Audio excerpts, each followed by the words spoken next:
नमस्कार। रुद्राष्ट्र विज्ञान में आप लोगों का बहुत बहुत स्वागत अभिनंदन है। वर्ष 2025 बस कुछ दिन और उसके बाद फिर नए साल का प्रारंभ। हम सबके मन में एक जिज्ञासा, एक उत्सुकता है कि वर्ष 2025 मेरे लिए कैसा जाने वाला है।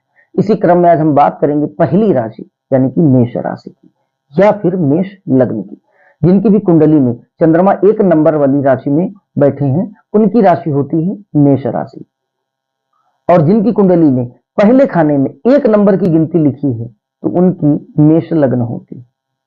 बड़े पॉजिटिव, बड़े सकारात्मक, बड़े अच्छे रिजल्ट मिलने वाले हैं। लेकिन कुछ एक चीजें जो मेष वालों को सावधान करनी चाहिए, इसलिए मैं ये वीडियो मेष वालों के लिए बना रहा हूं। क्योंकि कुछ बड़े ग्रह जो एक राशि में बड़े लंबे समय तक ठहरते हैं, उनका बदलाव होगा। यानी 2025 में राहु, केतु, शनि और बृहस्पति, ये 4 बड़े ग्रह यहां अपनी राशि का त्याग करके दूसरी राशि में प्रवेश करेंगे तो निश्चित तौर पर बड़े बदलाव दिखेंगे सभी राशियों के लिए। तो मेष राशि के लिए क्या बड़ा बदलाव दिख सकता है, आज की चर्चा इसी पर होगी। एक निवेदन आपसे है, अगर यह कार्यक्रम आपको पसंद आता है तो प्लीज लाइक जरूर कर दीजिएगा।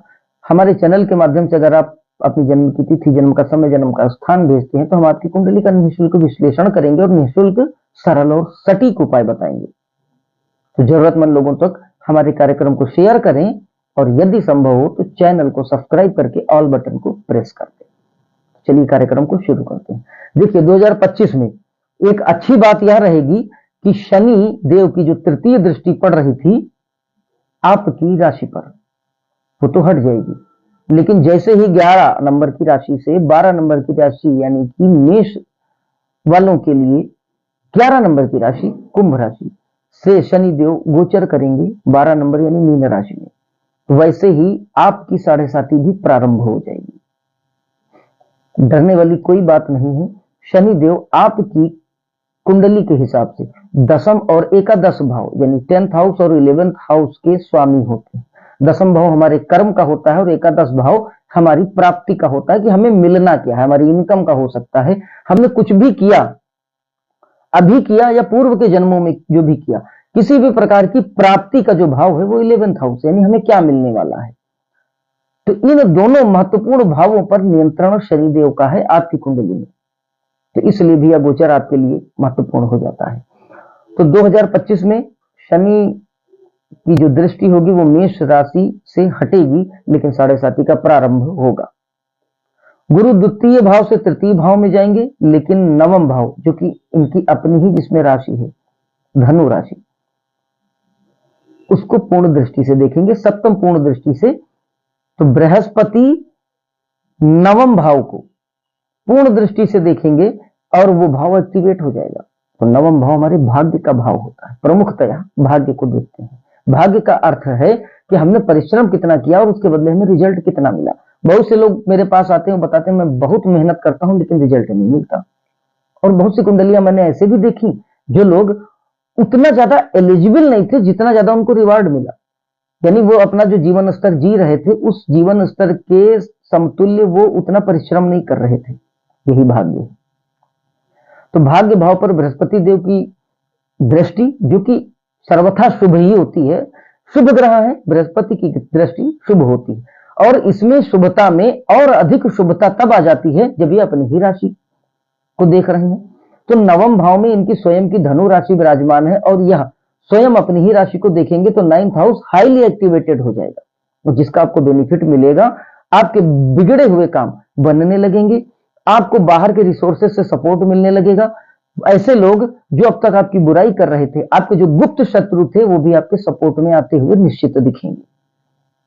9th हाउस के एक्टिवेट होने का मतलब कि आपके परिश्रम का तो जो रिजल्ट मिलना था वो मिलेगा ही मिलेगा, लेकिन आपके परिश्रम के अकॉर्डिंग आपको उससे ज्यादा रिजल्ट मिलेगा। एक और कर्म के ग्रह जो कर्म के फल का विधान रचते हैं शनिदेव, उनकी 7.5 लग रही है। वो आपसे स्ट्रगल कराने के लिए कहेंगे, वो आपके अंदर की जो भी कमियां हैं, जैसे मेष है अगर आप, तो मेष में हर चीज स्पीड में चाहिए, मूड स्विंग हो जाता है, क्रोधित जल्दी हो जाते हैं, इन सारी चीजों को वो मथेंगे शनिदेव। तो इस 7.5 में उन लोगों के लिए ज्यादा प्रॉब्लम होने वाली है जो लोग मेष के हैं और व्यक्तिगत उनकी कुंडली में शनिदेव की स्थिति खराब है, पीड़ित हैं, कुपित हैं, बुरा फल देने वाली स्थिति में अगर है शनिदेव, तो ये 7.5 प्रॉब्लम ज्यादा क्रिएट करेगी। ऐसे जातकों को उपाय करने की बेहद जरूर आवश्यकता है। 12वें भाव में बनने वाला पिशाच योग, शनि और राहु की युति से एक पिशाच योग बनता है। ये पिशाच योग 29 मार्च से लेकर और 13 मई 2025 के बीच तक बना रहेगा।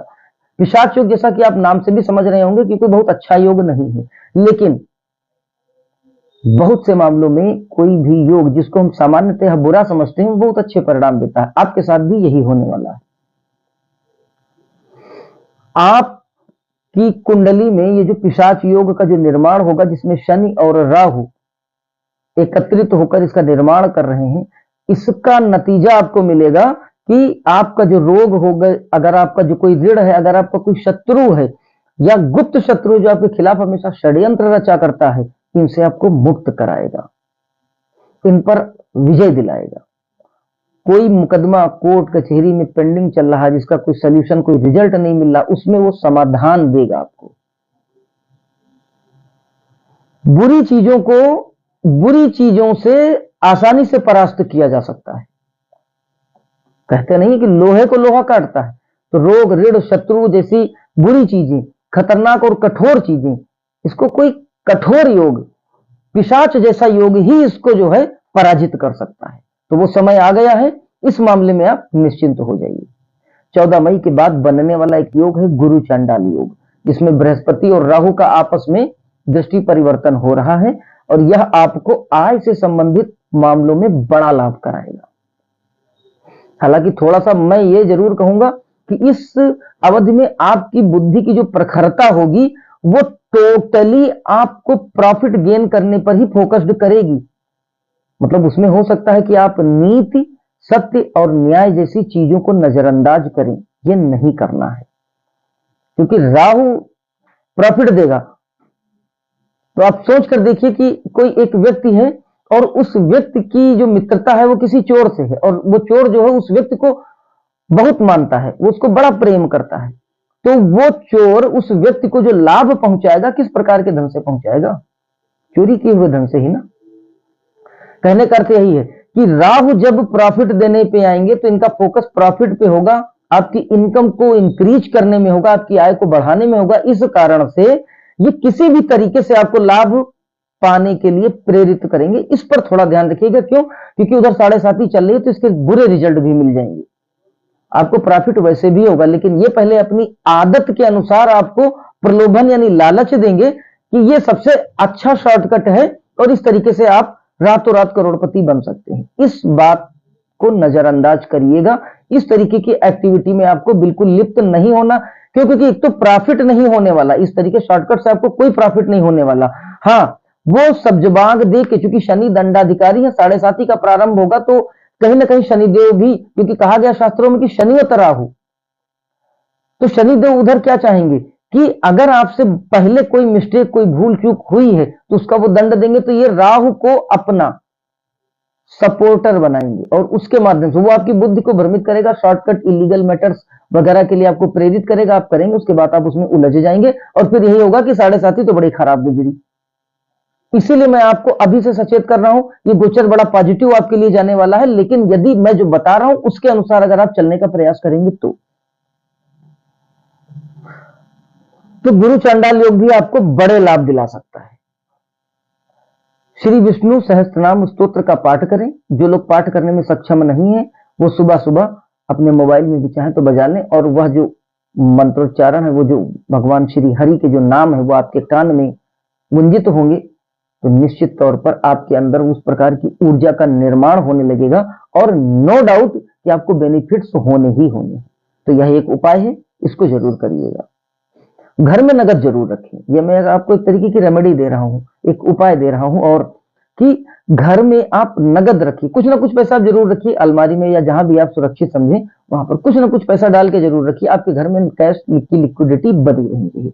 शनि के द्वितीय भाव पर तृतीय पूर्ण दृष्टि, अर्थात घर में नगद रखने से उस सेकंड हाउस को ये एक्टिवेट कर देंगे। ये जो आप नगद रखेंगे तो एक तरीके की एक रेमेडी है, आपका सेकंड हाउस एक्टिवेट हो जाएगा। सेकंड हाउस जो है वो हमारा ज्वेलरी का है, हमारे परिवार, हमारे कुटुंब का है, हमारे धन का है, संचित धन का है।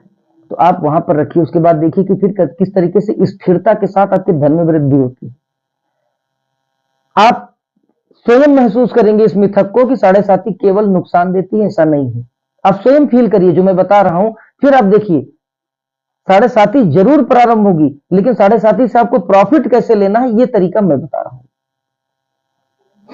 नवम भाव पर आपके 3 ग्रहों की दृष्टि, शनि, राहु,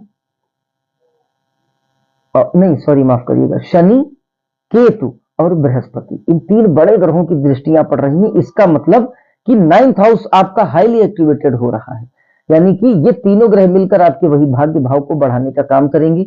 आप थोड़ा प्रयास करेंगे किसी काम के लिए, उसमें रिजल्ट आपको बड़ा पॉजिटिव मिल जाएगा और मैक्सिमम बेनिफिट मिलेगा। करके देखिएगा।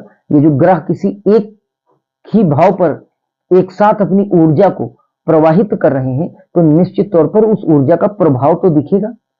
अब उस ऊर्जा को हमें अपने पक्ष में कैसे पॉजिटिवली, कैसे हमें सकारात्मक रूप से अपने फेवर में मोड़ लेना है, यही काम ज्योतिष का है। तो करना क्या है, वर्ष भर ऐसे मरीज जिनको किसी भी तरीके का कोई कोढ़ हो, या फिर कैंसर के मरीज, या फिर कोई दिव्यांग जन जिनका कोई अंग भंग हुआ हो, ऐसे मरीजों की सेवा करें, धर्म से करें। उनके पास बैठ के उनका मनोबल बढ़ाएं, उनको दिलासा, ढांढस, तसल्ली दें। यकीन मानिए ये बिल्कुल रामबाण अचूक प्रयोग मैं बता रहा हूं, करके देखिएगा। ये साढ़े साथी का खौफ अगर आपके दिमाग में है ना तो वो निकल जाएगा। और ये जांचे परखी हुई चीजें, जीव के तत्व से हमें जो ऊर्जा प्राप्त होगी, मतलब ऐसे प्रयोग, ऐसे रेमेडी जो जीव के तत्व से हम प्राप्त कर लें। क्यों? क्योंकि वो तो चलायमान है, उसके अंदर स्वयं जीवात्मा का अंश है, परमात्मा का भी अंश उसके अंदर है। तो हमें उसके माध्यम से जो हम उपाय बनाएंगे वो उपाय डेफिनेटली काम करता है। अब व्यक्तिगत कुंडली में अगर कुछ ग्रह खराब होकर बैठे हैं तो उस कारण 2 व्यक्तियों के बीच में एक समान उपाय यदि कराया जाए तो लाभ की मात्रा कम ज्यादा हो सकती है, लेकिन लाभ नहीं होगा ये नहीं हो सकता।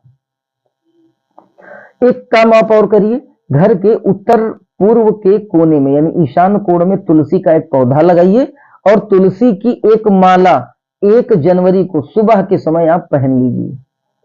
आपका अर्थ एलिमेंट एक्टिवेटेड हो जाएगा। ये मैटेरियलिस्टिक चीजों से संबंधित, यानी कि यह भौतिक संसाधनों के मामले में बड़ा काम करेगा। क्योंकि आपका पृथ्वी तत्व तुलसी की माला के साथ एक्टिवेट हो जाएगा। पृथ्वी का तत्व, और पृथ्वी का तत्व जो है वो हैवी वेटेड तत्व होता है और भौतिक संसाधनों की प्राप्ति में यह तत्व बड़ा सपोर्ट करता है। इसकी कमी हुई तो भौतिक संसाधनों में कमी निश्चित देखने को मिलती है। तो यह एक उपाय है, इसको भी करके देखिए। कोई खर्चीला उपाय नहीं, साधारण सरल सा उपाय है, लेकिन बड़ा अचूक उपाय है। जहां भी आप पैसा रखते हैं वहां 1 जनवरी को एक प्रयोग आप करिए। एक पीला कपड़ा लीजिए और उस पीले कपड़े में 5 टुकड़े कोयले के, कोयला चाहे लकड़ी का हो चाहे पत्थर का हो, उस 5 टुकड़ा कोयला, औसतन एक साइज का 5 टुकड़ा कोयला उसमें लपेट कर रख दें। जहां भी आप पैसा रखते हैं वहां इसको रख दें। साथ ही 5 तुलसी की पत्तियां तोड़कर और उसी स्थान पर जहां आपने कोयला रखा, जहां पैसा रखते हैं, उसी जगह पर वो 5 पत्ती तुलसी की रख दें और फिर मन ही मन प्रार्थना करें कि हमें समृद्धि मिले। एक बार तुलसी की माला रखनी है, एक बार कोयले का वो टुकड़ा पीले कपड़े में बांध कर रख देना है और उसको फिर वर्ष भर ऐसे रखे रहना है। और फिर आप 3 महीने के बाद बताइएगा कमेंट करके कि धन की क्या स्थिति रही, कितने भी कर्ज में क्यों ना आप चल रहे हो, कितनी भी मुसीबत परेशानी में आप क्यों ना चल रहे हो, कितना भी आपके पास बचत ना हो रही हो। 1 जनवरी को आप अपनी डिटेल्स, फाइनेंशियल डिटेल्स नोट कर लीजिएगा और 3 महीने बाद आप बताइएगा, निश्चित तौर पर आप 1 जनवरी वाली स्थिति से बेहतर होंगे। शनि ग्रह के बीज मंत्रों का जाप अगर आप रोज कर देते हैं तब तो फिर बहुत सुंदर बात होगी। कम से कम 15 मिनट अंधेरा होने पर आप शनिदेव के बीज मंत्रों का जाप करें। ओम प्राम प्रीम प्रोम सह शनिश्चराय नमः। ये जाप आप 15 मिनट लगभग करिए।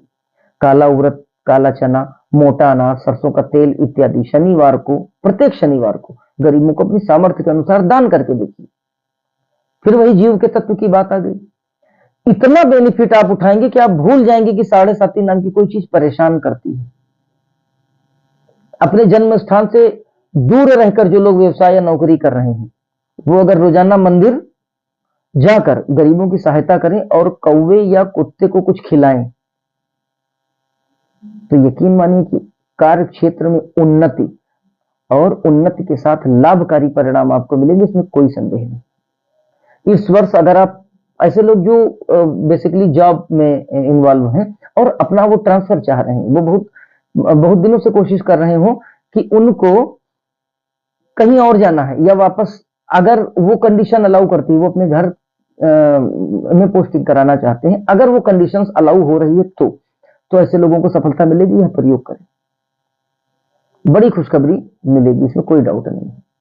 लग्न पर केतु की दृष्टि है, ये आपको अंदर से निखारने का काम करेगी, ये आपको मल्टी टैलेंटेड बनाने का काम करेगी, ये आपको स्पिरिचुअलिटी की ओर भी खींचेगी। हाँ, थोड़ा सा आपके अंदर विरक्ति की भावना आएगी, मतलब आपको कभी कभी ये फील होगा कि ये जो समाज है, ये जो दुनिया है, ये सब मोह माया, इस तरीके की फीलिंग्स केतुदेव देंगे। और आपके अंदर की सूक्ष्मता और कौशल से कार्य करने के कारण आपको ये उन्नति भी देंगे और आपको बड़ी प्रशंसा भी मिलेगी। केतु की ये जो दृष्टि पड़ेगी लग्न पर, यानी आपकी राशि पर, तो ये आपको निखारने का काम करेंगे। ये आपके अंदर से एक कौशल विकसित करेंगे, एक अलग आई देंगे आपको, एक अलग आंख देंगे, यानी उस एंगल से कोई नहीं देख पाएगा उस चीज को जिस एंगल से आप देख लेंगे, और उसी काम को आप इतनी खूबसूरती से करके दे देंगे कि बड़ी प्रशंसा होने वाली है आपकी। तो मेष राशि वालों, मैंने कम समय में कोशिश की कि आपको पूरे वर्ष की जो भी महत्वपूर्ण बातें हैं वो मैं बता दूं, जबकि मैं जान रहा हूं कि हर एक टॉपिक मैं नहीं क्लियर कर पाया हूं। अगर आपका प्रेम और स्नेह मिलता है तो मैं फिर से प्रयास करूंगा कि हर एक फील्ड के बारे में, यानी love, finance, income, business, job, career, आपका मैरिज, आपकी फैमिली, आपका सोशल, हर एक पार्ट पे मैं आपको एक वीडियो बनाकर दूं। और एक निवेदन है आपसे कि अगर आपको लगता है कि यह चैनल और यह कार्यक्रम ज्योतिष और आम जनमानस की सेवा के लिए बनाया गया है, तो हमारे चैनल को सब्सक्राइब करके प्लीज ऑल बटन को प्रेस कर दें। कार्यक्रम अच्छा लगा है तो लाइक कर दें, और साथ ही में जरूरतमंद लोगों तक हमारे चैनल को शेयर करके उनको भी सब्सक्राइब करने की सलाह दें। मुझे विश्वास है कार्यक्रम आपको जरूर पसंद आया होगा। अगले फिर किसी ज्ञानवर्धक चर्चा में बात होगी किसी न किसी राशि के बारे में कि वर्ष 2025 कैसा जाने वाला है। इन्हीं विचारों के साथ इस वीडियो को यहीं विराम देता हूं, फिर भेंट होगी आपसे, तब तक के लिए जय महाकाल।